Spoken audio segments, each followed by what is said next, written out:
Big Boss season 8 live update தான் பார்க்க போகிறோம். குறிப்பாக ஆரம்பித்து வேற லெவலான சம்பவங்கள் நடந்துட்டுருக்கு. பாய்ஸ் விசஸ் கேர்ள்ஸு ஒரே ஒரு அக்ரிமெண்ட் எந்த பக்கம் செலக்ட் பண்ணுறீங்க அப்படின்னு ஆரம்பிச்சதில் ஃபேட்மேன் ஒரு கோரிக்கை வச்சார்ல.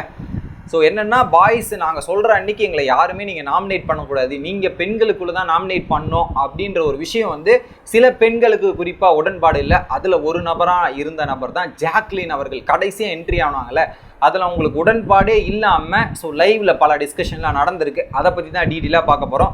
ஸோ வணக்கம் மக்களே, நேஷனல் வுட்ஸிலிருந்து உங்கள் மணிவண்ணன். சேனலுக்கு புதுசாக இருந்தீங்கன்னா சப்ஸ்கிரைப் பண்ணிடுங்க. என்ன நடக்குது அப்படின்றது பார்த்தீங்கன்னா, ஜாக்லின் வந்து ஒரு பக்கம் போயிட்டு தீபக் கிட்டேயும் ஸோ அந்த ஃபேட்மேன் இவங்ககிட்டலாம் பேசும்போது பார்த்தீங்கன்னா, எனக்கு விருப்பம் இல்லை இதில், அது எப்படி நீ என்னோட நாமினேஷன் உரிமையை நான் எப்படி விட்டு கொடுக்க முடியும், நீங்கள் இதெல்லாம் வச்சு கோரிக்கை இதெல்லாம் வச்சுருக்கீங்க, அவங்க முடிவு பண்ணிட்டாங்க, பட் என்னோட நாமினேஷன் உரிமை இதெல்லாம் என்னால் விட்டு கொடுக்கவே முடியாது, நான் இங்கே தரையில் கூட படுத்து தூங்குவேன், அதை எப்படி நான் விட்டு கொடுக்க முடியும் அப்படின்ற மாதிரி ஒரு வேலிடான ஒரு கேள்வி கேட்குறாங்க. நியாயமான கேள்வி தான். ஏன்னா அந்த நாமினேஷன்றது ஒவ்வொருத்தரோட உரிமை, அதை நீங்கள் சொல்கிறீங்கன்றதுக்காக நான் விட்டு கொடுக்கலாம் முடியாது, அவங்க எல்லாரும் பேசி தானே முடிவு எடுத்துருங்கன்ற மாதிரி ஒரு பக்கம் சொல்லிடுறாங்க.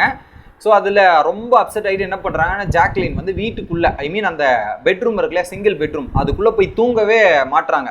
ஏன்னா அதுக்குள்ளே நம்ம தூங்கிட்டுன்னு வச்சுங்களேன், அதை நான் அக்ரி பண்ணுற மாதிரி ஆயிரும். ஸோ இப்போ நான் எனக்கு பிடிக்காது, நான் இல்லை அப்படின்ற மாதிரி நான் தனியாக ஸ்டாண்ட் அவுட் பண்ணி நிற்கிறேன்னா, ஸோ அதில் போயிட்டு நான் படுத்து அதை அக்ரி பண்ண மாதிரி ஆயிரும்ன்றதுக்காக நான் விலகி இருக்கேன், என்னால் அப்படிலாம் இருக்க முடியாது, நான் இங்கே தரையில் கூட படுத்துக்கிறேன்ற மாதிரி அந்த டிவிஷன் இருக்குல்ல, கோடு போட்டாங்களே சென்டரில், அது பக்கத்துலேயே வந்து ஒரு பக்கம் ஜாக்லின் படுத்து தூங்குறாங்க.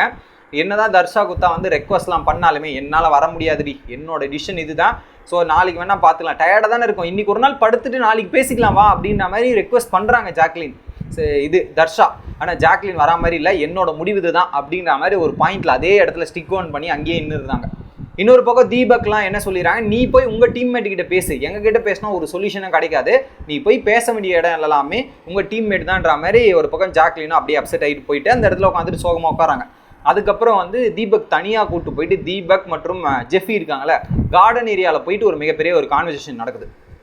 ஜாக்லின் சொல்கிறாங்க, ஸோ இது வந்து டோட்டலி அன்ஃபேர் இல்லையா, இது எப்படி நாங்கள் ஏற்றுக்க முடியாது, எங்களால் ஏற்றுக்கவே முடியாது, என்னால் ஏற்றுக்க முடியாது, நான் போயிட்டு உள்ளெல்லாம் தூங்க முடியாது, இதெல்லாம் பண்ண முடியாது, ஏன்னா இது ஒரு மிகப்பெரிய அட்வான்டேஜ் உங்களுக்கு, அதை நீங்கள் எந்த வாரம் எந்த டேட்டில் பயன்படுத்துவீங்கன்னு எங்களுக்கு தெரியாது இல்லையா. ஸோ அதில் வந்து சில பேர் நீங்கள் அந்த டைமில் பயன்படுத்தும் போது எங்களுக்குள்ள ஒரு ஸ்ட்ராங் காம்படிட்டர் இருக்கலாம், ஒரு நல்ல பர்சன்ஸ், இந்த எங்களுக்குள்ள கேம் நல்லா விளையாடிட்டு இருக்க பர்சன் வந்து அந்த நாளில் யாராவது எலிமினேட் ஆனால் இது ஒரு டோட்டலி அன்ஃபேராக இருக்கும் இல்லையா அப்படின்ற மாதிரி பேசுகிறாங்க. Definitely right. ஆனால் அதை கரெக்டாக வந்து அதை பயன்படுத்தி கேம் விளையாடுறது என்னமோ ஃபேட்மேன் தான். அதில் ஜாக்லின் கேட்குற கேள்வி ஏன்னா, ஒட்டு மொத்தமாக ஆண்கள் மட்டும் சேஃப் ஜோன் போனால் ஸோ அந்த பெண்கள் கேங்லேருந்து ஒரு நபர் போகிறது அந்த டீம்மேட்டுக்கே ஒரு வீக் இல்லை. ஏன்னா இப்போ ஆண்கள் விசஸ் பெண்கள் அப்படின்றது கேமாக போகும்போது ஸோ அதில் பெண்ணிலேருந்து ஒரு நபர் எலிமினேட் ஆனால் அவங்க டீம் வீக் ஆச்சுன்னா அவங்க வீக் ஆகிட்டே போவாங்கல்ல, அந்த ரீதியில் தான் ஜாக்லின் யோசிக்கிறாங்க. அது தப்புன்னே சொல்ல முடியாது. இன்னொரு பக்கம் வந்து பேசி சமாதானப்படுத்த ட்ரை பண்ணுறாரு தீபக், அது இப்படிமா அப்படின்ற மாதிரி சொல்கிறாரு, அதெல்லாம் என்னால் ஒத்துக்க முடியாது. ஸோ ஒரு யாருமே இந்த கேமில் வந்து நீங்கள் தீபக்கானா ஃபார் எக்ஸாம்பிள் நான் உங்களை சொல்கிறேன் அப்படின்ற மாதிரி தீபக்கே ஒரு எக்ஸாம்பிள் வச்சு சொன்னாங்க, நீங்கள் வந்து இந்த கேமில் இருந்தால் ஒரு கண்டென்ட் கிடைக்கும், உங்கள் மூலிமா ஒரு இம்பாக்ட் கேமில் கிரியேட் ஆகும், உங்களை மாதிரி ஒரு நபர் அந்த டைமில் எலிமினேட் ஆனால் அது நியாயமாக இருக்குமா? நியாயமாக இருக்காது இல்லையா. யாருமே ஒன்றுமே பண்ணாமல் சைலண்ட்டாக அந்த கேமுக்கும் சரி அவனுக்கும் சரி சம்மந்தமே இல்லாத வீட்டுக்குள்ளே ஒரு நபர் வந்திருக்காங்க, அந்த நபர் எலிமினேட் ஆனால் கூட பரவாயில்ல. ஸோ ஒரு நல்ல டஃப் கண்டஸ்டன்ஸ் அந்த நாள் எலிமினேட் ஆனால் நமக்கும் அவுட் ஆகும் தானே, அது கொஞ்சம் கஷ்டமாக தானே இருக்கும், அதையே அந்த டைமில் நீங்கள் யூஸ் பண்ணிட்டீங்கன்னா எங்கள்லேருந்து ஸ்ட்ராங்காக போயிட்டா என்ன பண்ணுறதுன்ற மாதிரி ஒரு கேள்வி கேட்குறாங்க. அதை தப்புன்னுமே சொல்ல முடியாது, ஏன்னா அவங்க எந்த நேரம் யூஸ் பண்ணுறாங்க ஏது நேரம் யூஸ் பண்ணுறாங்கன்றது ஜாக்லினுக்குமே தெரியாது. அதுதான் உங்களுக்கு ஒரு மெயின் ப்ராப்ளம். ஸோ இதில் நீங்கள் வேறு எதனா கூட வச்சுருந்தா கூட பரவாயில்ல, கேப்டன்சி நாமினேஷன் இதெல்லாம் பண்ணியிருந்தீங்கன்னா கூட நான் அக்செப்ட் பண்ணி ஏற்றிருப்பேன், இதை என்னால் அக்செப்ட் பண்ண முடியாது அப்படின்னும் போது உடனே ஜெஃபி சொல்கிறாரு, ஆமாம் அது கூட பண்ணியிருக்கலாம், ஆனால் அது பண்ணியிருந்தா நீங்கள் ஒருத்தரை சேவ் பண்ணிடுவீங்களே அப்படின்னும் போது, ஒருத்தர் பரவாயில்லையே, நீங்கள் 9 பேரில் ஒருத்தரை சேவ் பண்ணுறது கூட ஈஸி, நாங்கள் அடுத்து பார்த்துப்பானா 9 பேர் சேவ் ஆகிறது தான் நீங்கள் மிகப்பெரிய ரிஸ்க்காக இருக்குது, நீங்கள் அந்த மாதிரி கேட்டிருந்தா கூட நான் அக்ரி பண்ணியிருப்பேன், கேப்டன்சியில் கூட தோக்க சொல்கிறீங்களா இல்லை நாமினேட் பண்ண சொல்கிறீங்களா, அந்த மாதிரிலாம் நான் நாமினேட் பண்ணியிருப்பேன், இது வந்து ஒரு மிகப்பெரிய கஷ்டமாக இருக்குன்ற மாதிரி சொல்கிறாங்க. அதனால தானே ஃபேட்மேன் த பிரெயின் மிகைன் தட் என்ன சொல்கிறது, ஸோ அந்த ப்ராசஸில் ஸோ பின்னாடி உட்காந்து வேலை பார்த்தது ஃபேட்மேன் ஒரே டைலாகை போட்டு அங்கே ஒரு மிகப்பெரிய கான்ட்ரவர்சியை பில்டப் பண்ணி நாளே ஃபயர் அப் ஆயிடுச்சு, வேறு மாதிரி போயிட்டுருக்குல்ல. ஸோ அதுக்கு முழுக்க ஃபேட்மேன் இல்லைன்னா அந்த ஒரு டைலாக் அந்த ப்ராசஸ்லேயே வந்திருக்காதுன்னு நான் நினைக்கிறேன். திங்கிங் கூட யாருமே பண்ணியிருக்க மாட்டாங்கன்றது நான் முழுமையாக நம்புகிற மக்களே.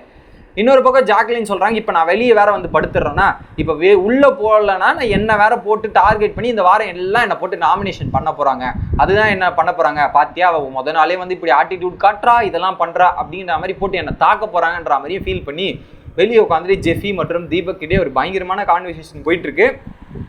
அதில் வந்து ஜாக்லின் அவங்களோட உரிமை தான் கேட்குறாங்க. அது சரிதான், தப்புலாம் சொல்ல முடியாது. சில பேர் வந்து இது ஏன் நாளே இந்த பொண்ணு இவ்வளோ சீன் போடுது, நாளே இவ்வளோ ஆட்டிடியூட்லாம் காட்டணுமா என்ன அப்படின்ற டாக்ஸ் எல்லாமே ஒரு பக்கம் போகிறது பார்க்க முடியாது. இல்லையே, அது அவங்களுக்கு உடன்பாடு இல்லை.